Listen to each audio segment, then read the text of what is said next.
namanya online kita tuh hidupnya tergantung pada ini ya, jaringan. Apalagi itu lagi ujian, jadi sebaik mungkin dipersiapkan, prepare koneksinya, karena yang sudah kemarin ada beberapa mahasiswa, saya sudah ingatkan, koneksinya sebaiknya yang bagus ya. Terus ada cadangan juga ketika misalkan ternyata pakai wifi nggak bisa, kuota kalian juga harus ready gitu loh. Takutnya wifi kan kadang kendala. Nah kalau kendala kalian bisa beralih ke kuota misalkan, atau sebenarnya kan pakai kuota kalian bisa apa namanya beralih ke wifi. Jadi mana yang memberikan jaringan paling lancar. Kemarin ada beberapa mahasiswa yang, Bu, kok saya nggak bisa ya gitu. Padahal itu waktu terus berjalan, ketika dia klik, waktu terus berjalan, tapi pas di submit itu dia nggak jalan gitu loh. Yang udah dijawab tapi dia nggak jawab di situ. Otomatis pas di close, udah waktunya habis, ternyata nilainya nggak keluar. Bahkan hanya kejawab hanya beberapa soal aja. Jadi mungkin pada waktu diklik save atau jawab dia nggak save, otomatis nggak kerekod jawabannya. Nah itu biasanya kendala-kendala untuk kuliah, untuk ujian ya online. Karena ini kan yang akses banyak, jadi sebisa mungkin kalian prepare. Saran saya seperti itu. Oke, ada yang tanya perihal apa namanya ujian?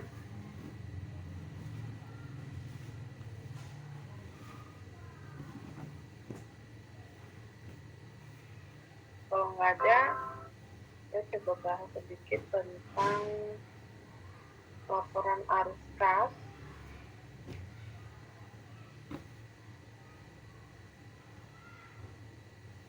Nah, kita kan ada 5 laporan keuangan ya, jenis laporan keuangan ada 5, yaitu laba rugi, neraca, laporan perubahan modal, kemudian laporan arus kas, sama catatan atas laporan keuangan.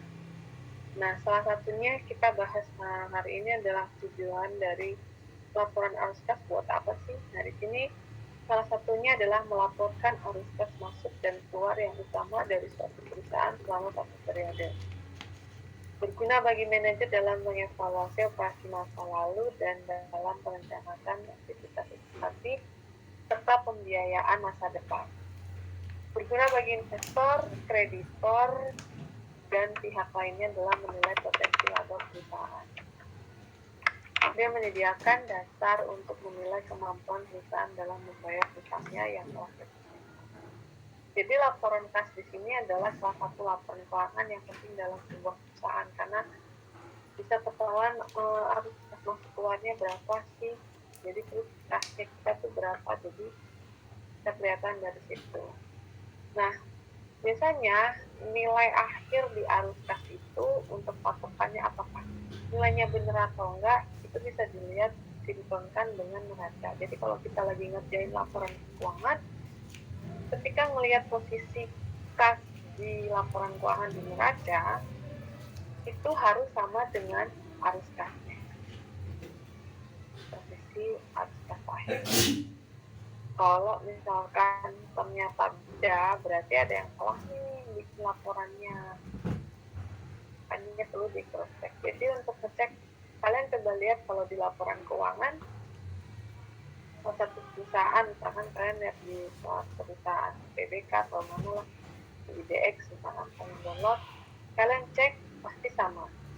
Jadi arus kas yang di akhir periode dengan kas di neracanya itu pasti nilainya sama. Kalau kalian lagi ngerjakan laporan keuangan ternyata itu nggak balance, berarti ada yang salah kerjaannya. Nah, laporan arus kas melaporkan arus kas melalui 3 jenis aktivitas. Jadi ada 3 aktivitas di dalam laporan arus kas, yaitu arus kas untuk aktivitas aktivitas operasi, aktivitas investasi, dan aktivitas pembiayaan. Nah, di sini untuk arus kas aktivitas operasi, arus kas dari transaksi mempengaruhi laba bersih. Contoh-contohnya adalah transaksi semacam mencakup pembelian dan penjualan barang-barang oleh pengedar. Jadi, misalkan kita bayar untuk pembelian barang-barang misalkan perlengkapan, peralatan, dan lain sebagainya itu biasanya masuk di arus kas operasi. Kemudian arus kas transaksi untuk yang investasi, arus kas dari transaksi mempengaruhi investasi dalam aktivitas tidak lancar. Contoh transaksi ini meliputi penjualan pembelian aktivitas seperti peralatan dan bangunan. Jadi misalkan kalian beli mesin atau mungkin beli kendaraan, itu masuk kategori. Kemudian arus kas dari aktivitas pembiayaan, arus kas dari transaksi yang mempengaruhi ekuitas dan hutang perusahaan. Contoh transaksi ini meliputi penerbitan atau penarikan sekuritas hutang. Jadi bayar hutang, kemudian ada yang hutang, nah itu proses dari pembiayaan. Kemudian di sini arus kas menunjukkan transaksi arus kas umum dilakukan dalam salah satu dari ketiga bagian laporan dengan melakukan arus kas dari operasi investasi pembiayaan, maka hubungan yang signifikan dan diantaranya aktivitas tersebut dapat dievaluasi. Nah, ini misalkan operasi, contohnya ada penerimaan dari pendapatan atau pembayaran beban, itu masuk dievaluasi. Kemudian investasi penerimaan dari penjualan aktivitas tidak lancar, kemudian ada pembayaran perolehan aktivitas tidak lancar. Jadi misalkan ada kendaraan, beli kendaraan, kemudian ada jual kendaraan, itu masuk dievaluasi. Kemudian pembiayaan penerimaan dari penerbitan sekuritas.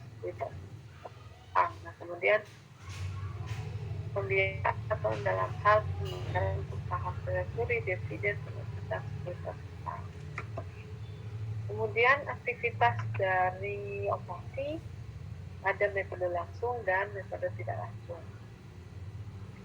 Metode langsung di sini melaporkan sumber kas operasi dan penggunaan kas operasi, dan sumber utama kas operasi adalah kas yang diterima dari pelanggan, sedangkan penggunaan kas operasi merupakan kas yang dibayarkan kepada pemasok atas barang dagang dan jasa, serta kas yang dibayarkan kepada pegawai sebagai upah.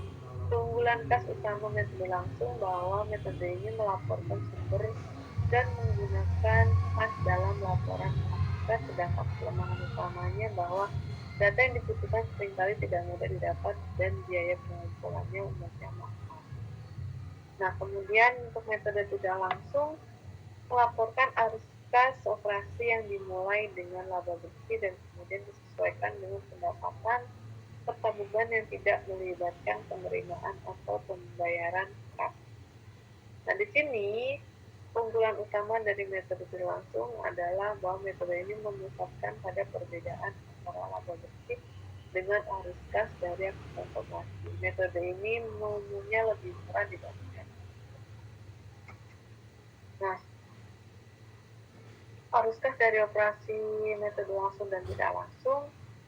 Maka metode langsung di sini ada arus kas operasi, kas yang diterima dari pelanggan 7.500 dikurangi pembayaran kas untuk bebannya dan pembayaran kepada kreditor yaitu 4.600, maka arus kas bersih dari kasih 2.900. Nah, misalkan di sini untuk metode tidak langsung, laba bersih per laporan laba ruginya 3.050, kemudian ditambah kenaikan hutang usaha, misalkan ada kenaikan hutang ditambahkan 400 dolar, misalkan jadi 3.450, kemudian dikurangi kenaikan perlengkapan, misalkan di perlengkapan 550, maka arus kas bersih dari aktivitas operasinya 2.900. Jadi kalau metode langsung intinya laba ruginya nggak belum kelihatan karena di sini lebih dilihat berapa sih kas yang diterima pelanggannya, kemudian baru dikurangi beban-beban. Nah, kalau dari metode tidak langsung, jadi dia kita harus tahu dulu berapa laba bersihnya, baru nanti ditambahin sama hutang